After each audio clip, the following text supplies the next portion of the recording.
So, what's up guys? New vlog, new day.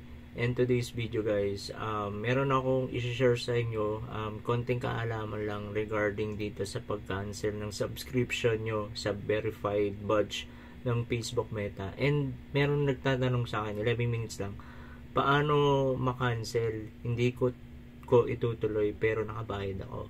So, means gusto niya nang i-unsubscribe yung verified Facebook niya kay Meta. And yung idea ko lang naman dito is ika-cancel nyo lang siya. Ika-cancel nyo lang siya, yung subscription nyo.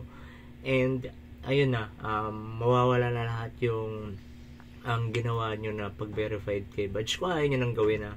Kung ayaw nyo nang ipagpatuloy magbayad kayo ng per month or hindi ayaw nyo magpa-verified ng badge kay Meta. Okay lang naman din yun. Or nasa sa inyo yun kung gusto nyo pang ipagpatuloy o kung gusto nyo i-cancel. And ang gagawin nyo lang dyan, madali lang naman. Punta kayo sa Facebook nyo, i-login nyo yun, i-login nyo yung account nyo, and then sa Facebook profile, may makikita kayo dun sa may gilid may makikita kayo yung 3 dots. Tapos pagka-click nyo yun, makikita nyo yung Meta Verified. Yung may nakasulat doon, may Meta Verified. May makikita yung Meta Verified doon. And then after nyo, i-click nyo lang yun. I-click nyo siya.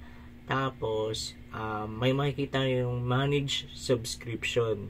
Yung Manage Subscription na yun, if nakapag-login na kayo doon, nagawa nyo na, or nakapag-ano na kayo, makikita nyo yung ginawa nyo kung kailan kayo nag-subscription, kung kailan kayo gumawa ng badge kay Meta.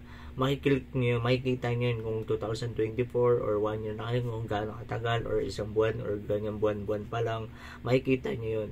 Ang gagawin nyo lang, meron dun sa baba. Meron dun na sa baba, may 2 option dun. May click, meron dun, basta may isang click dun, tapos may click to unsubscribe on Facebook, yung subscription nyo. And then, after nun, may makikita kayong skip to cancellation.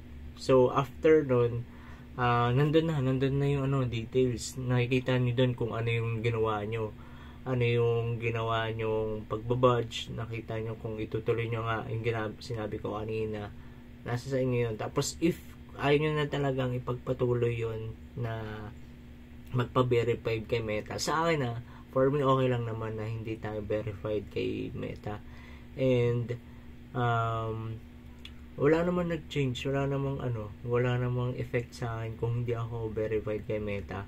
And, hindi ako nakapag-isip kung magbabayad ako ng per month kay Meta ng $4.99 na bills ng ganyan. And, hindi naman ako ganun ka sikat na na followers na ganyan.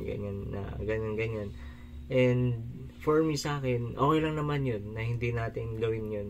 Then after nun, cancel subscription na. Dun na yun, cancel subscription na. Kahit nakapagbayad na kayo before, maka-cancel na yun. Makikita nyo sa taas na cancel na yung ginawa nyo. Ganyan lang guys, wala na kayo ibang gagawin. Kundi pakinggan nyo lang to and panoodin nyo ng paulit-ulit and malalaman nyo na kung ano yung pag-cancel ng subscription. Ganun lang. And shoutout ko kay ma'am, sana nakatulong.